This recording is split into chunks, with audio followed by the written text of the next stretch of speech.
have with us Mr. Marcus Papadopoulos, and here in the studio we have with us the expert, Mr. Bessi. Welcome, dear guests, and thank you for being with us. I would like to start the discussion with you, Dr. Wasim. Can you tell us about the secret? There must be a secret in this relationship between an enabling environment and a resistance force that was being subjected to an aggression, to pressure, to all forms of attacks and aggression led by forces that are known for their capabilities. Israel, with all its weaponry, as well as the US, that sees itself as the only global power and the most influential one. So can you tell us about the reason for this rapprochement between the resistance as movement and its enabling environment? Good day to you, to your guest, and to the viewers. First of all, we need to look into the nature of this resistance represented by Hezbollah, when it has proven during the September or the July war that its military and media capabilities are there. It was possible to vanquish the enemy, and Manar TV and An-Noor Radio kept on airing in spite of all destruction. Of course, there was an attempt by the US to deliver a deadly blow by dividing the resistance and its enabling environment. This is something that David Walsh tried to do. It was an open and well-known objective for the Americans, as well as Jeffrey Feltman and other main players interested in this matter. In my opinion, the main secret is that this enabling environment was always one of the main levers of the resistance. This is basically due to the conviction that exists that the resistance is trying to protect the country from a Zionist and American-backed plan. As a result, we've seen so many pressure to break the resistance environment or entourage. And we recall how many civilians have sacrificed their lives and how many massacres were committed against them, Kana and other massacres, and how residential homes were being destroyed intentionally. We all remember when Gadi Eisenkot was head of operations at the time, and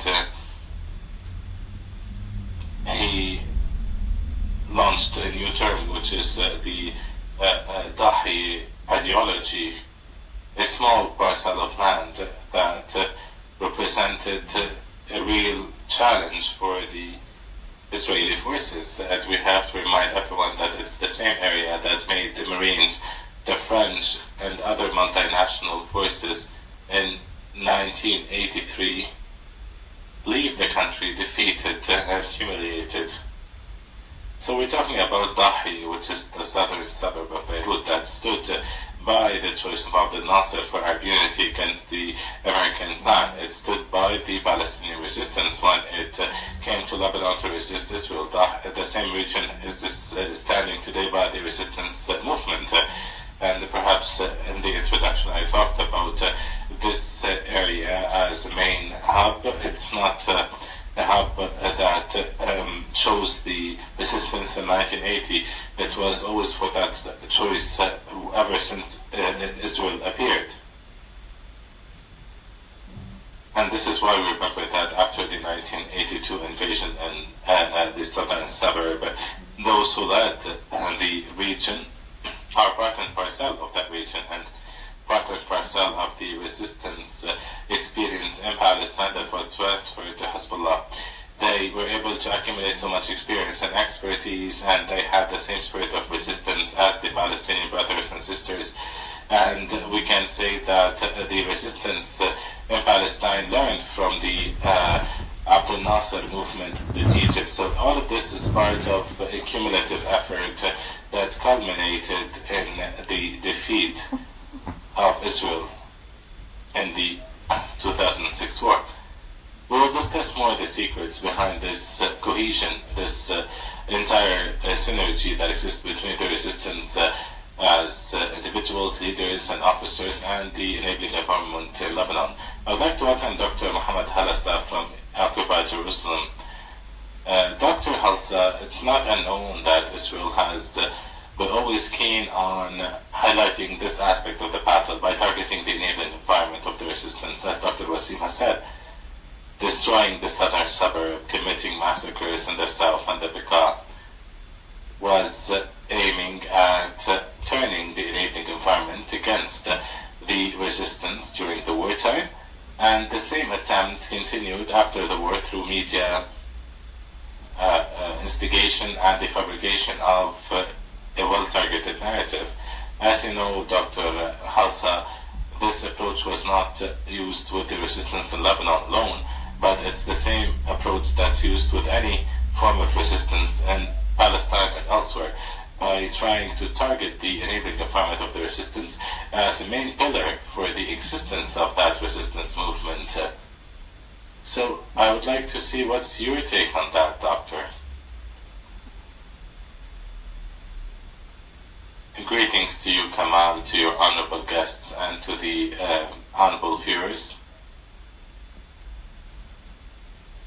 When we talk about fighters, they can never succeed without an enabling environment that provides the necessary support and backing, be it in southern Lebanon or in occupied Palestine. We're talking about forces that were born from that region and were not imported into those regions.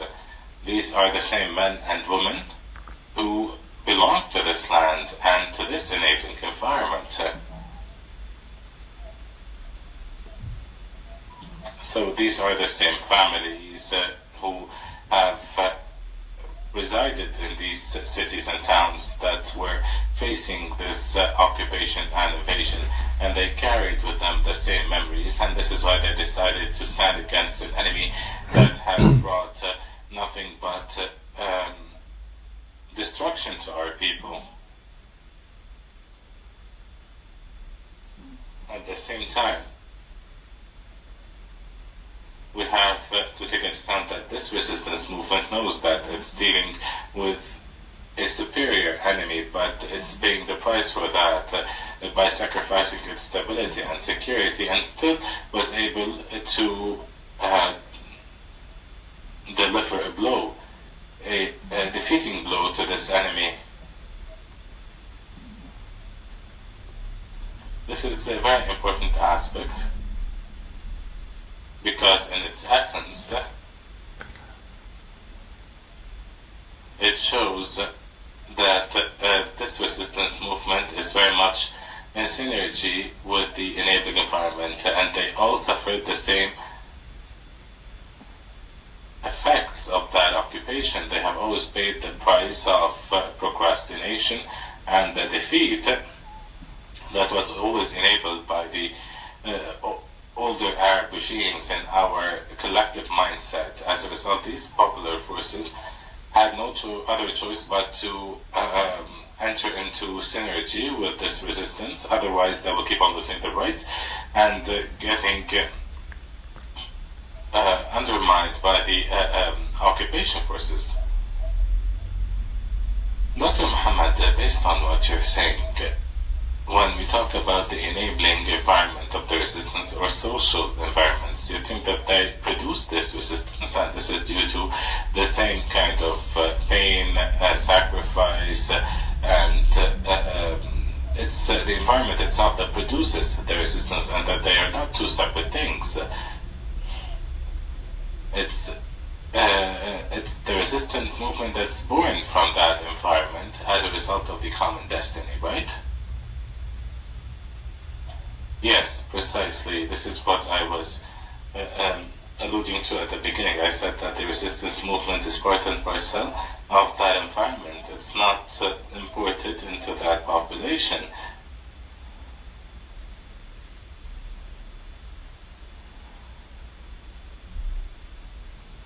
And even, for example, when we talk about Jenin, Palestine, the resistance movement describes and expresses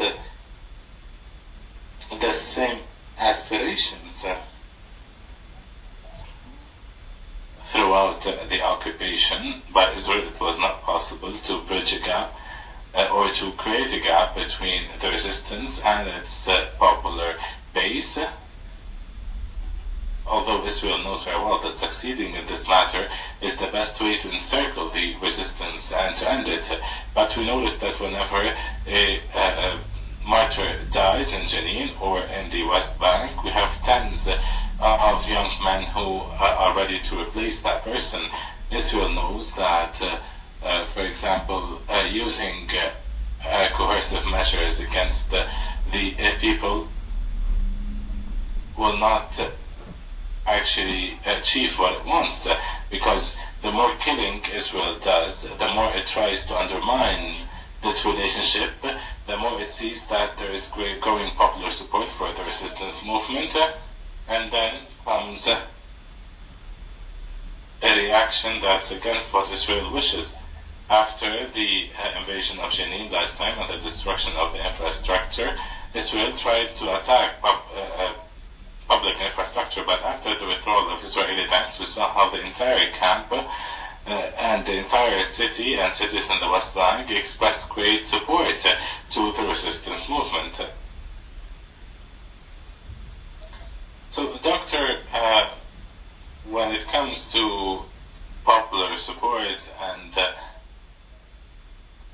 this entourage in Lebanon and Palestine, as well as many fields of confrontation with Israel, we have a lot of images, a lot of photos that express a real miracle and carry a great deal of humanitarian symbolism. When you see, for example, a mother whose son and husband are martyrs say that she is ready to offer yet another son, and in an interview she says, "We are always for the resistance, I'm ready to sacrifice my other children." Or when you see, for example, another mother of a martyr celebrate the death of their son, we've seen that in Gaza, it's that in Lebanon and the West Bank, we've seen that in many places, in Syria as well. So these are very strong and telling images that we have witnessed personally ourselves, and they have become something quite mundane and normal to us. But internationally, these images are quite unforeseen, and these individuals represent symbols of resistance. I would like to welcome here Mr. Marcus Papadopoulos, who's live with us from London, and I would like to ask you, Mr. Papadopoulos, specifically about the attempt to influence the global public opinion, and as a result, the attempt to influence the different popular bases that are against the US and Israel.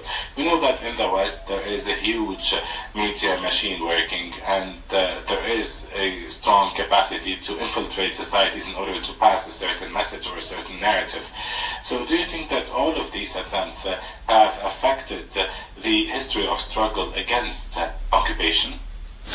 Please allow me, first of all, to dispel a lie which is routinely told by Western governments and Western mainstream media concerning the war in 2006.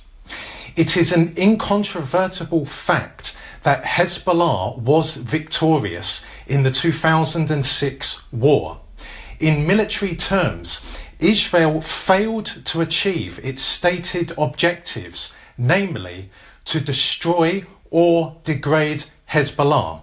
Furthermore, Hezbollah effectively halted the Israeli attack, and in doing so inflicted grievous losses on the Israeli military, demonstrating that, in essence, Hezbollah had become a conventional fighting force, and a very capable one at that.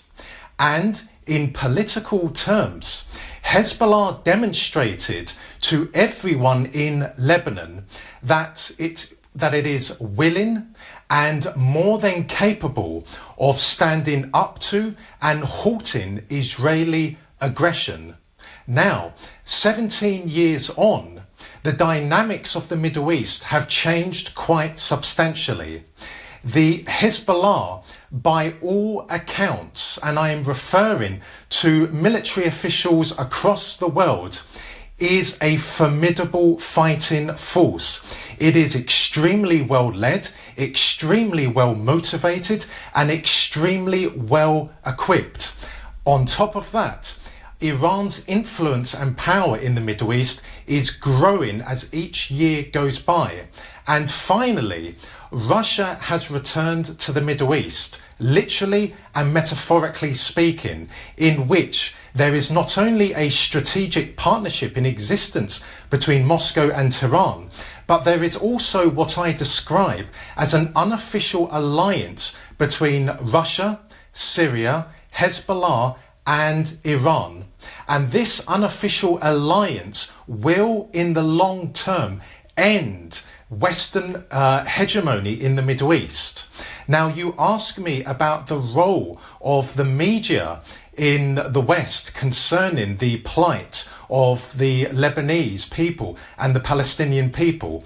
Well, let me assure you that no matter how strong, how formidable Western mainstream media is, and it is a multi-billion-dollar industry, the reality of the suffering of the Palestinian people, the reality of the massacres which the Israelis, backed by the Americans and backed by the British, have committed in Lebanon, is known in all four corners of the world. The very fact that young Lebanese men and young Palestinian men are ready to sacrifice their lives, and Lebanese mothers and Palestinian mothers are ready to sacrifice more and more of their sons, has gained a incredible reputation, not only in the Western world, but throughout the world. People look at the Lebanese, people look at the Palestinians, and they are in awe of them. They salute their courage, they salute their love of their land, their love of their people, and their love of their God. And this is at a time when the Western ruling elites have not only virtually destroyed cultures in their own countries, but have virtually destroyed Christianity in their own cultures. So there are many Westerners like myself who look at Hezbollah, who look at the Palestinians, who look at the resistance as a whole, and we wish them the best of luck, because we love culture, we love God, and we love our heritage, and we look at the Palestinians and we look at the Lebanese, and we see people who are willing to sacrifice their lives for their land, for their people, for their heritage, for their history, and for their God. And as a result of that, people around the world know that one day that will play a major role in the defeat of Israeli aggression and the end of Western hegemony in the Middle East.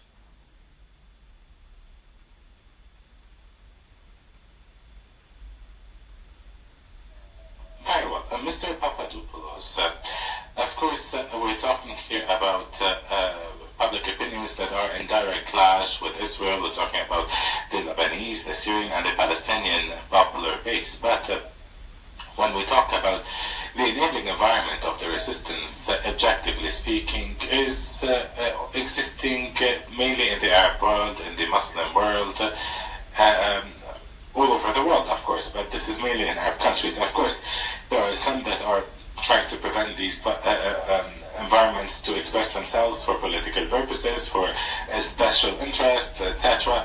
But deep into these Arab societies, from the ocean to the Gulf, and deep into the Muslim societies, and into all Western and non-Western societies where there are free people around this world, even in Latin America, we always have this part of our human nature that rejects oppression and pushes us to show sympathy with victims. As a result, cases like Lebanon, Palestine, and Syria are deemed as just causes and cases.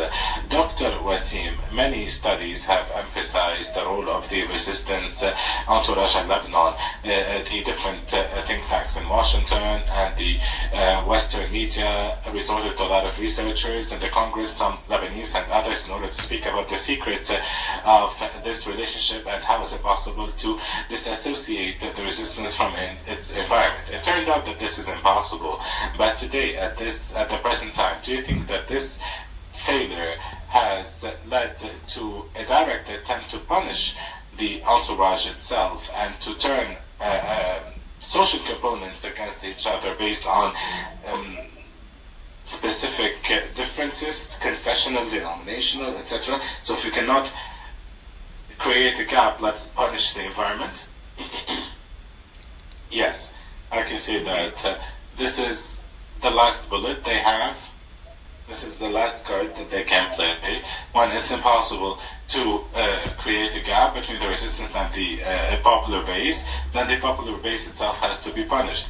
Even in 2006, when we see the southern suburb being destroyed in the way it was destroyed, whereas talks were happening and the resistance would insist on its position, we would see more air strikes and entire buildings would be turned to rubble. This has three main reasons. And why is the environment being punished today? The battle, Mr. Kamal, is first and foremost the battle about awareness and consciousness. Hassan Nasrallah has described it properly a month ago. He said that it's all about consciousness, and what's needed is to ensure that there is no conviction that this project is a project that could succeed against the Israeli enemy. Secondly, the Secretary General of Hezbollah has gifted this victory to all the Lebanese factions, so he adopted a national and a humanitarian speech and did not present any kind of denominational affiliation. Now, in light of all of this, what they're trying to do, and here you've mentioned the different Washington think tanks and the American Institute and other institutes presided by David Hill.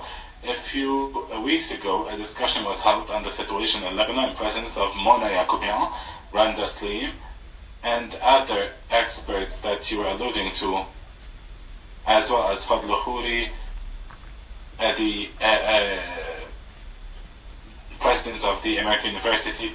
And the main objective is to work on undermining things from the inside, on creating a bigger gap between the resistance and its popular base. But as there is a great faith and conviction in this confrontation, and as everyone is aware of the denominational risks and risks of social strife, and as the economic price is being paid and it's very heavy, and you've mentioned in your report that after October 17, 2019, we moved into a new era of an attempt to subject the enabling environment. All of these attempts, until further notice, have been proven inept and incapable of affecting the true enabling environment of the resistance movement. They talked once about the abaya of Sayyid Hassan Nasrallah, and they metaphorically said that it extended from the Maghreb to Indonesia, and that streets all over the Arab world are carrying the name of Sayyid Hassan Nasrallah. As a result, they decided to work on the denominational lines in order to divert the track and move away from any unity that was happening by investing into new fake realities. This is what the Americans have done and are still doing. This is quite clear in the media coverage. When they talk about the Shia, for example, the resistance movement is described as a Shia resistance, but it also has an Arab identity. And Shiism is a religious denomination that is not necessarily against the Arab identity. At the end of the day, it's an Arab resistance, it's a Lebanese resistance, and it belongs to the larger Arab and Muslim environment. But to restrict it to a certain denomination, this sounds quite intentional in the media coverage.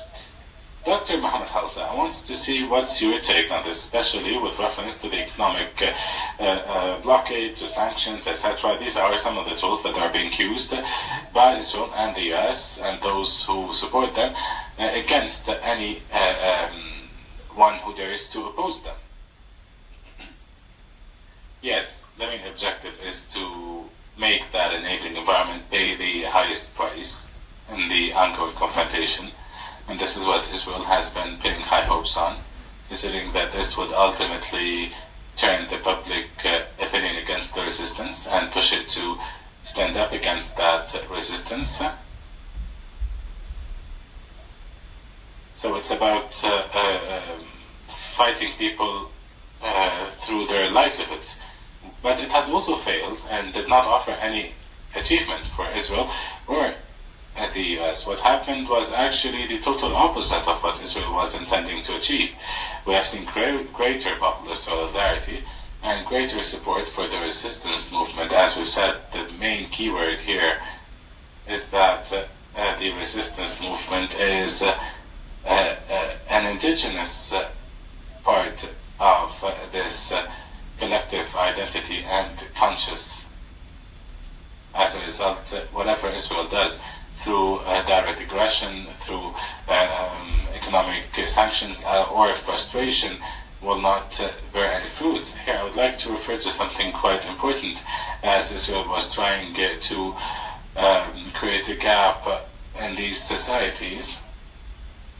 The Arab regimes would always try to convey the same images of an invincible enemy, and perhaps this affected part of the Arab public opinion or the national mood in certain countries.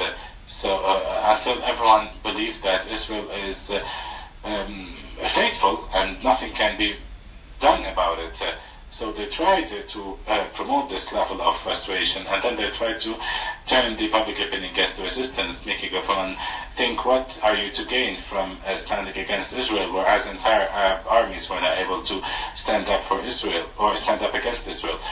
This was the main message that these Arab regimes wanted to convey in order to promote this level of internal frustration. But then the resistance movement appeared and started to offer an alternative narrative that reinforced the general morale and mobilized the public opinion to understand that we can do a lot with faith, with resistance. In Jenin, for example, they would always make us think that Israel is an invincible monster. And even when you think of the name of Israel, you have to be afraid. But all of this is from the past. Our population, our men, women, and children are saying today that we have chosen a different reality, a reality that was occulted by the Arab regime as a whole and made us feel that we are taken forever hostage by that same idea of an invincible Israel. Today, with this resistance spirit and this resistance movement, we're able to revive our ranks, and we have been able to understand once again that Israel is on the decline and that our resistance will bear fruit. And this is proven every day by the growing public opinions and the growing popular support, and this is what the Israelis are recognizing every day. If you look at their media coverage, you see that Israel is in a state of retraction. Israel is afraid as the resistance movement is growing, etc. Mr. Papadopoulos, I would like to ask you the following. When we talk about the attempts to encircle entire populations and push everyone to famine. It's a crime against humanity, it's a political crime, etc. But these are measures that are adopted in order to extract certain concessions.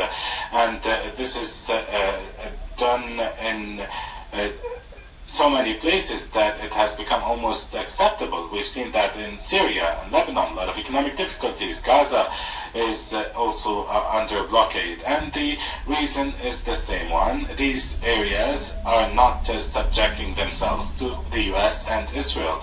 In your opinion, until when will this weapon remain effective? Indeed. When the Western ruling elites cannot militarily defeat a people, they resort to economic measures to try and defeat a people. And of course, I am referring to sanctions. The Western ruling elites have placed sanctions on many peoples across the world, from Cuba to Yugoslavia and of course to the Middle East. And let us not forget the economic measures which the Western ruling elites have placed on Yemen has contributed to the deaths of hundreds of thousands of civilians, including women and children, in Yemen. So that is how the West operates, and there is no dispute whatsoever that resorting to such barbaric crimes demonstrates the barbarous nature of the Western ruling elites.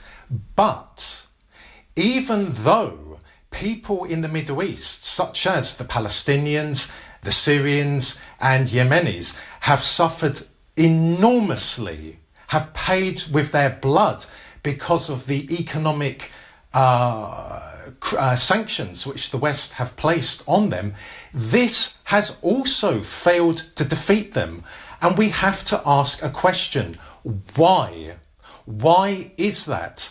And I submit to you, to the other guests and to the viewers, that the answer is this: because Lebanese, Palestinians, Syrians and Yemenis are committed to their people. They are committed to their land. They are committed to their history. They are committed to their families, and they are committed to God. And when you have a people like that, they cannot be defeated. You can kill hundreds of them, thousands of them, perhaps even millions of them.